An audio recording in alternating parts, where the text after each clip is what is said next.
सबको नमस्कार। जैसा हम देख रहे हैं देश भर में कोरोना का बहुत ज़बरदस्त कहर छाया हुआ है और इस कोरोना काल में जो सबको लग रहा है कि समाधान इसका एक ही है, वो है वैक्सीन। दिल्ली सरकार ने निर्णय लिया है कि 18 साल से ऊपर की उम्र के लोगों को फ्री वैक्सीन दी जाएगी।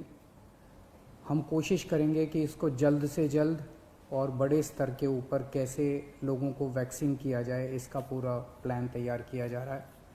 आज सुबह हम लोगों ने दिल्ली में 1,34,00,000 वैक्सीन खरीदने की मंजूरी दी है।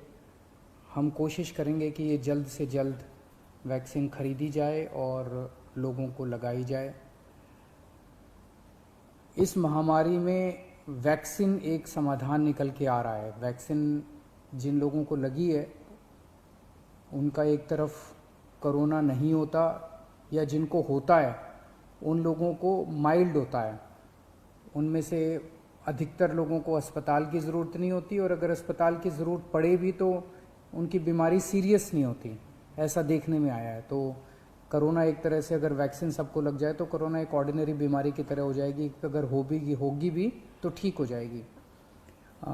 इंग्लैंड में, यूनाइटेड किंगडम में अभी कुछ महीने पहले तक कोरोना का इतनी ही ज़बरदस्त कहर था जैसे भारत के अंदर है, और वहाँ उन्होंने वैक्सीन बहुत बड़े स्तर के ऊपर अपने लोगों को लगाई। तो कोरोना के अंदर उस लहर के ख़त्म होने का एक बहुत बड़ा कारण एक्सपर्ट्स वैक्सीन को मानते हैं कि जिस इंटेंसिटी के साथ, एग्रेसिवनेस के साथ कोरोना वैक्सीन लगाई गई इंग्लैंड में, उसका कोरोना की लहर को ख़त्म करने में बड़ा योगदान रहा। वैक्सीन के एक निर्माता ने कहा है कि वो राज्य सरकारों को 400 रुपये में देंगे, दूसरे निर्माता ने कहा है कि वो राज्य सरकारों को 600 रुपये में देंगे, और केंद्र सरकार को दोनों 150 रुपये में देंगे। मेरी उम्मीद है कि इसको एक ही प्राइस होना चाहिए, अलग अलग प्राइस नहीं होने चाहिए।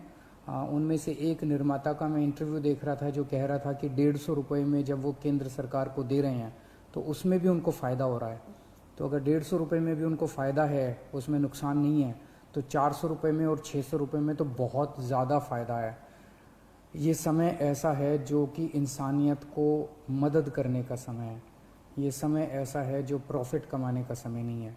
देश भर के अंदर केंद्र सरकार ने कई दवाइयों के प्राइसेस के ऊपर कैप लगाए। अलग अलग राज्य सरकारों ने हॉस्पिटल्स के प्राइसेस के ऊपर कैप लगाए कि अस्पताल जो हैं इससे ज़्यादा नहीं ले सकते दाम, इस चीज़ के इतने लेंगे, इस चीज़ के इतने लेंगे। ऐसे समय में जब सारा देश मिलके कोरोना की लड़ाई लड़ रहा है, मैं समझता हूँ एक तरफ मैं वैक्सीन मैन्युफैक्चरर्स से अपील करता हूँ कि एक तरफ वो खुद भी इस प्राइस को खुद ब खुद 150 रुपये पे ले आएंगे। पूरी ज़िंदगी पड़ी है प्रॉफिट कमाने के लिए। ये टाइम, कोरोना जब महामारी इतने बड़े स्तर पे फैली हुई है, लोगों से ये प्रॉफिट कमाने का टाइम नहीं है। मैं केंद्र सरकार से भी अपील करता हूँ कि अगर ज़रूरत पड़े तो इसकी भी कैपिंग की जाए और इस प्राइस को कम किया जाए। एक बात कि 18 साल से ऊपर की उम्र पे अभी लगाया जा रहा है, लेकिन इस महामारी के दौरान हमने देखा कि हमारे 18 साल से कम उम्र के जवान और बच्चे भी इसमें बहुत ज़्यादा संक्रमित हो रहे हैं। उनमें से कुछ लोगों की मौत भी हुई है। तो उनके लिए भी अब हमें सोचने का टाइम आ गया है कि अगर यही वैक्सीन्स उनको भी लगाई जा सकती हैं, उनके लिए भी सेफ़ और इफ़ेक्टिव हैं, तो यही वैक्सीन लगाई जाएँ।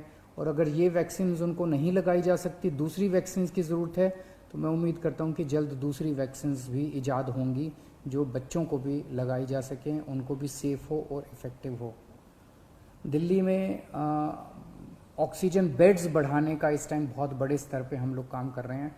अभी मैं राधा स्वामी सत्संग ब्यास के वहाँ पे जो एक सेंटर बनाया गया है उसका मुआयना करके आ रहा हूँ। आज सुबह 10 बजे वो मरीजों के लिए खोल दिया गया है। लगभग 500 बेड्स शुरू किए जा रहे हैं। आज 150 बेड्स हैं, अगले 1-2 दिन में 500 बेड्स हो जाएंगे। उसके 2-4 दिन के अंदर इसको 2000 बेड्स तक और फिर 5000 बेड्स तक ले जाया जाएगा। इसके साथ साथ वहीं पे 200 बेड्स का आईसीयू भी तैयार कर रहे हैं राधा स्वामी सत्संग में।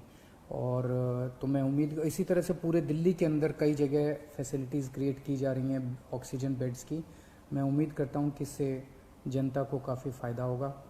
नमस्कार।